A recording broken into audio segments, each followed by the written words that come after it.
Assalamualaikum warahmatullahi wabarakatuh. Saya Nada Sarifi, NPM PK 115019038, Prodi S1 Keperawatan, STIK Indonesia.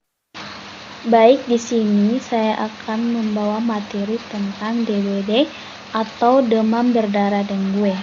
Yang pertama, pengertian dari DBD. DBD adalah suatu penyakit yang disebabkan oleh virus dengue atau arbovirus yang masuk ke dalam tubuh melalui gigitan nyamuk Aedes aegypti. Yang kedua, epidemiologi. Peningkatan dan penyebab kasus DBD tersebut kemungkinan disebabkan oleh mobilitas penduduk yang tinggi. Yang pertama, perkembangan wilayah perkotaan. Yang kedua, perubahan iklim. Yang ketiga, perubahan kepadatan dan distribusi penduduk, serta faktor epidemiologi lainnya yang masih memerlukan penelitian lebih lanjut. Yang ketiga, etiologi. Penyakit ini disebabkan oleh virus dengue dan ditularkan oleh nyamuk Aedes. Indonesia dikenal dengan dua jenis nyamuk Aedes. Yang pertama, Aedes aegypti adalah nyamuk yang hidup di daerah tropis, terutama hidup dan berkembang di dalam rumah, seperti tempat penampungan air bersih atau tempat penampungan air yang ada di sekitar. Yang kedua, Aedes albopictus. Tempat habitatnya tempat air bersih, biasa berkembang di sekitar rumah dan atau pohon-pohon seperti pohon pisang dan pandan kaleng bekas. Yang keempat, patofisiologi. Virus demam dengue masuk ke dalam tubuh dan ditularkan oleh nyamuk Aedes aegypti. Dan infeksi pertama kali menyebabkan demam dengue. Reaksi tubuh merupakan reaksi yang biasa terlihat infeksi oleh virus. Bila seseorang mendapat infeksi berulang dengan tipe virus dengue yang berlainan, dan virus dapat terlihat bila seseorang setelah terinfeksi pertama kali mendapat infeksi berulang virus dengue lainnya.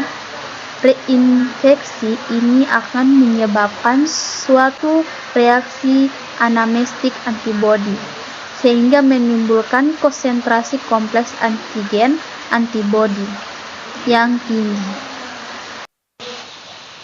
Yang kelima, pemeriksaan fisik atau tanda dan gejala. Yang pertama, demam 5-7 hari, perdarahan, epistaksis, hematemesis, melana, hematuria, mual, muntah, tidak ada nafsu makan, diare, konstipasi, nyeri otot, tulang dan sendi, abdomen dan ulu hati, sakit kepala, pembekakan sekitar mata, pembesaran hati, limpa, kelenjar beta-gening, tanda-tanda renjatan. 6. Pemeriksaan diagnostik. Yang pertama, banyak minum 1,2 sampai 2 liter per 24 jam. Antipiretik jika terdapat demam. Presentasi adalah alat yang digunakan untuk media penyampaian. Pemberian cairan melalui infus dilakukan pada pasien jika mengalami kesulitan dan nilai hematokrit cenderung meningkat. Assalamualaikum warahmatullahi wabarakatuh. Saya Yulista YLH, NPM PK 115019018, Prodi S1 Keperawatan di Sekolah Tinggi Ilmu Kesehatan Indonesia Jaya Palu. Baik, saya akan melanjutkan materi yang telah dijelaskan teman saya, yaitu Nada Sarifi, mengenai demam berdarah dengue atau biasa disebut DBD. Lanjut ke slide berikutnya, membahas tentang penata laksanaan. Terdapat 2 poin, yaitu grade 1 dan 2 pemberian oral dan lipidium atau cairan infus, pinggir laknat dengan dosis 75 ml per kilogram berat badan per hari untuk anak dengan berat badan kurang dari 10 kg atau 50 ml per kilogram berat badan per hari untuk anak dengan berat badan kurang dari 10 kg bersama-sama diberikan minuman oralit, air, buah atau susu secukupnya. Berikut poin kedua, grade 3, yaitu memberikan infus ringger laknat 20 ml per kilogram berat badan per 1 jam. Baik, lanjut ke slide berikutnya, membahas tentang komplikasi yang terjadi. Ada 3 komplikasi yang terjadi, yaitu pertama, ensefalopati dengue atau demam berdarah dengue yang biasa disebut dengan DBD dengan keterlibatan susunan saraf pusat atau SSP merupakan kondisi yang jarang terjadi namun angka kematiannya cukup tinggi. Kedua yaitu kelainan ginjal, dan ketiga edema paru. Edema paru adalah suatu kondisi yang ditandai dengan gejala sulit bernapas akibat terjadinya penumpukan cairan di dalam kantong paru-paru. Slide berikutnya membahas tentang asuhan keperawatan yang merupakan suatu proses keperawatan, yaitu suatu metode sistematis dan ilmiah yang digunakan perawat untuk memenuhi kebutuhan klien dalam mencapai atau mempertahankan keadaan biologis, psikologis, sosial, dan spiritual yang optimal melalui tahap-tahapnya. Tahap-tahap asuhan keperawatan yaitu ada 5. Pertama, pengkajian, diagnosa, intervensi, implementasi, dan evaluasi. Poin pertama yaitu ada pengkajian yang merupakan pemikiran dasar dari proses keperawatan yang bertujuan untuk mengumpulkan informasi atau data tentang pasien agar dapat mengidentifikasi atau mengenal masalah-masalah kebutuhan kesehatan dan keperawatan pasien baik secara fisik, mental, sosial, dan lingkungan. Poin kedua yaitu tentang diagnosa keperawatan, yaitu merupakan keputusan klinik tentang respon individu, keluarga, dan masyarakat tentang masalah kesehatan aktual dan potensial. Poin ketiga yaitu tentang intervensi keperawatan yang merupakan panduan untuk perilaku spesifik yang diharapkan dari klien atau tindakan yang harus dilakukan perawat kepada pasien. Poin keempat membahas tentang implementasi keperawatan atau serangkaian kegiatan yang dilakukan perawat untuk membantu klien dari masalah status kesehatan yang dihadapi menuju status kesehatan yang baik atau optimal.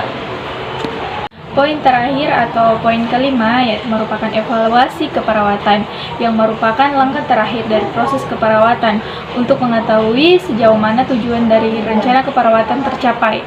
Evaluasi ini dilakukan dengan cara membandingkan hasil akhir yang teramati dengan tujuan dan kriteria hasil yang dibuat dalam rencana keperawatan. Sekian materi yang saya dan rekan saya jelaskan, yaitu Nada Saripi, mengenai materi kami tentang demam berdarah dengue atau biasa disebut DBD. Lebih dan kurangnya kami mohon maaf. Assalamualaikum warahmatullahi wabarakatuh.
Assalamualaikum warahmatullahi wabarakatuh. Saya Yulista Yaleha, NPM PK 115019018. Prodi S1 Keperawatan di Sekolah Tinggi Ilmu Kesehatan Indonesia Jaya Palo.